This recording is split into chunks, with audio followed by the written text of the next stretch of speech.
এবং সাকিবের পিছনে কিন্তু বাংলাদেশের যত বড় বড় ডাইরেক্টর আছেন তারা সবাই কাজ করেছেন। সব ডাইরেক্টরদের মাধ্যমেই কিন্তু সাকিব তৈরি হয়েছে এবং সাকিবের চেষ্টা ছিল। তো আমি জানি না তুফান দ্বিতীয় পার্ট কিভাবে আসবে, কেমন আসবে, কি করবে, এবং যে ডাইরেক্টর অ্যান্ড প্রডিউসার তৈরি করবেন যখন দর্শক দেখবে এবং যখন দর্শক আবার সেইভাবে লুফে নিবে তখন আমি সেটা বলতে পারবো। সেহেতু তো অগ্রিম কথা বলে তো আমি লাভ নেই, কারণ আমি ডাইরেক্টরও না, আমি প্রডিউসারও না, আমি শিল্পীও না, আমি কোনো কিছু না, ওই ছবি ডান্স ডিরেক্টর আমি না। তো ওই ছবি নিয়ে সমালোচনা করা মানে বোকামির লক্ষণ। তো আমি তো সেই বোকা না, আমি কেন বলতে যাবো? আগে আসুক, গাছে কাটাল গোপেটাল দিয়ে তো কোনো লাভ নেই। যেটা তুফান হয়েছে সেটা যদি তুফান হয় অবশ্যই সমালোচনা করবে, আলোচনা করবে, আবার জ্বর উঠাবে। ভাইয়া যদি জানতে চাই, যেহেতু আপনি সাকিব ভাইকে নিয়ে অনেক কাজ করেছেন এবং আপনার এক্সপিরিয়েন্স অনেকের চেয়ে বেশি, আমি বলি আমার স্মৃতি না, সাকিবের গুণে উঠেছে। সাকিবের মধ্যে যে যোগ্যতা আছে সেই যোগ্যতা অনেকের মধ্যেই নেই। সাকিব নাচে ভালো, সাকিব অভিনয় করে ভালো, সাকিব ফাইট করে ভালো, সাকিব দেখতে সুদর্শন এবং সে সারাক্ষণই ফিল্ম নিয়ে ভাবে। যেমন জসিম ভাই এবং মান্না ভাবত, সারাক্ষণ ফিল্মকে নিয়ে ভাবত। সেই জিনিসটা এখন সাকিবের মধ্যে খুঁজে পাওয়া যায়। সাকিব কিন্তু কখনো খোঁচা মারে না।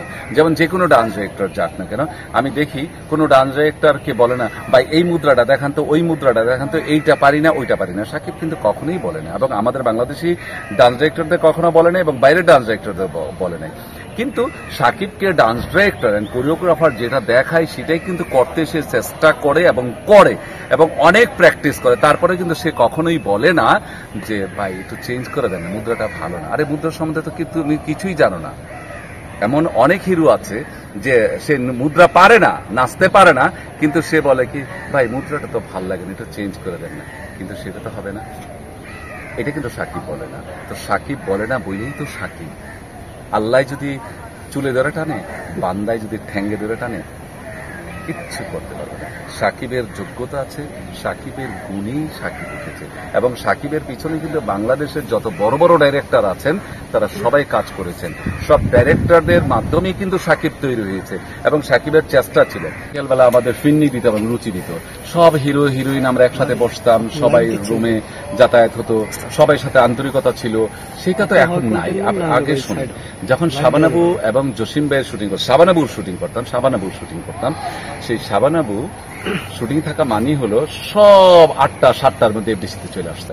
আমি শিল্পী চিনি না, আমি অনেক আর্টিস্টই চিনি না। তখনকার আমরা যখন ডান্স ডিরেক্টর ছিলাম তখন ডান্স ডিরেক্টর নিত ডাইরেক্টর এন্ড প্রডিউসার, আর এখন তো ডান্স ডিরেক্টর চুজ করে শিল্পী, কারণ যার সাথে যার রিলেশন আছে বা যার লগে যার বাপ আছে তার ফুটকি দেখলো লাভ আছে, একটা কথা আছে না? তো সেইটা হইলো এইটা কথা। এখন হইলো সেমটাই, এখন শিল্পীদের সাথে শিল্পীরা ডান্স ডিরেক্টর চুজ করে। এখন তো ডাইরেক্টর প্রডিউসার শিল্পী ডান্স ডিরেক্টর চুজ করেন। এটার কারণটা কি? কাজ শিখে না আসা শিল্পীদের, নাকি হচ্ছে জানি না। এটার গল্পটাই বলতে পারবো না কেন এরকম হচ্ছে, যার জন্য শিল্পী হচ্ছে না। যেমন আমি জসিম ভাই এবং শাবানাবুকে মাধ্যমে আমি ডান্স ডিরেক্টর হয়েছে। আমি শাবানাবুকে এবং জসিম ভাইকে যখন একটা মুদ্রা দেখাইতাম, সেই মুদ্রা প্র্যাকটিস করতে করতে করতে করতে জসিম ভাই এদিকটা গাম বেড়ে যেত, বুবুর গাম বেড়ে যেত। তখন শাবানাবু বলতো, আমি বলতাম বুবু মুদ্রাটা চেঞ্জ করে দেখো। না, কেন চেঞ্জ করবি? তুই দিস সেটা আমি উঠাবো, এইটা আমি উঠাইয়া ছাড়বো। জসিম ভাই তো মানে কল্পনার বাইরে উঠাবে, এই মুদ্রা উঠাইবো। আর এখনকার শিল্পীর একটু কঠিন হলো, না ভাল লাগে না, এটা একটু চেঞ্জ করে দেন, এই মুদ্রাটা এরম করে দিলে হয় না, ওরম করে দিলে হয় না। ওই যে সে একটু প্র্যাকটিস করে আসছে ক্লাসে গিয়ে, ওইটাই কয় দিতে, ওইটা কয়দিন চলবে বলেন আপনি? সেটাই। জসিম ভাইয়ের সাথে কাজের অভিজ্ঞতা একটু ছোট্ট করে। জসিম ভাইয়ের কাজের অভিজ্ঞতা, মান্নার কাজের অভিজ্ঞতা, এটা বইলা শেষ করা যাবে না। জসিম ভাই কতটা ফিল্মিক ছিলেন। জসিম ভাই যতক্ষণ ফিল্মে থাকতেন, মানে সেটে থাকতেন, ক্যামেরার সামনে থাকতেন, সারাক্ষণই ফিল্ম নিয়ে ভাবতেন। আমার সৌভাগ্য হয়েছে আমি কাদের সাথে কাজ করেছি দেখেন, রাজ্জাক ভাই, বুলবুল ভাই, জসিম ভাই, উজ্জ্বল ভাই, কাঞ্চন ভাই, সুব্রত, সাত্তার, জাফর ইকবাল ভাই, আলমগীর ভাই, তারপরে ওয়াসিম ভাইয়ের সাথে তো দিনের রাতে 24 ঘন্টা কাজ করতাম। সকালে ওয়াসিম ভাই, বিকেল ওয়াসিম ভাইয়ের সাথে কাজ করতে যে কি মজা হতো, উফ কি মজার মানুষ ছিল। তারপরে হলো সুব্রত, সাত্তার, সুজন, সাব্বির, ওমর সানি, নাইম, শাবনাজ, সাব্বির, শাবনুর, দিতি, কবিতা, মিশেলা, আলেকজান্ডার বো, রুবেল, সবাই সবাই সাথে অনেক কাজ করেছি, অনেক অনেক অনেক কাজ করেছি। কাজ করার কোনো, আমার ফিল্ম ইন্ডাস্ট্রিতে এমন কোনো হিরো হিরোইন, এমন কোনো ডাইরেক্টর প্রডিউসার নেই যে ওনাদের সাথে আমি কাজ করিনি। 25 বছর তো আমার সামনেই কেউ আসতে পারে না। 9 ফ্লোরে আমি ছিলাম। তো ছবি কমে গেছে, কাজের পরিধি কমে গেছে, সবকিছু তো কমে গেছে, যার জন্য এই অবস্থা। এখনকার ছেলেমেয়েরা খুব ভালো করছে, খুবই ভালো করছে, সবাই ভালো করছে। এখনকার যে ছেলেমেয়েরা খারাপ করছে তা না, ভালো করছে। ভাই একটা বিষয় যদি একটু বলি, যে এখনকার যারা হচ্ছে নায়ক নায়িকা আসে ফিল্ম ইন্ডাস্ট্রিতে, তারা তাদের আচার ব্যবহারটা মানে পরিচালক থেকে শুরু করে সবার সাথে একটা রাফ ব্যবহার করে।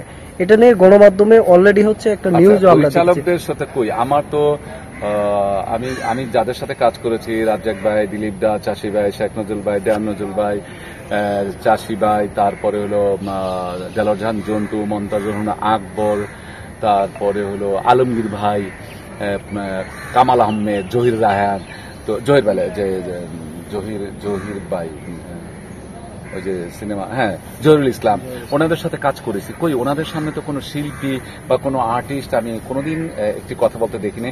রাজ্জাক ভাই, পারভেজ ভাই, সোহেল রানা ভাই, ও মাই গড, পারভেজ ভাই খুব ভালো মানুষ। এই যে পারভেজ ভাইয়ের সাথে কাজ করতে গেলে মানে এটা, পারভেজ ভাই আসলো 8টায়, টাইম কিন্তু 8টায় এসে মেকআপ নিয়ে বসে থাকবে।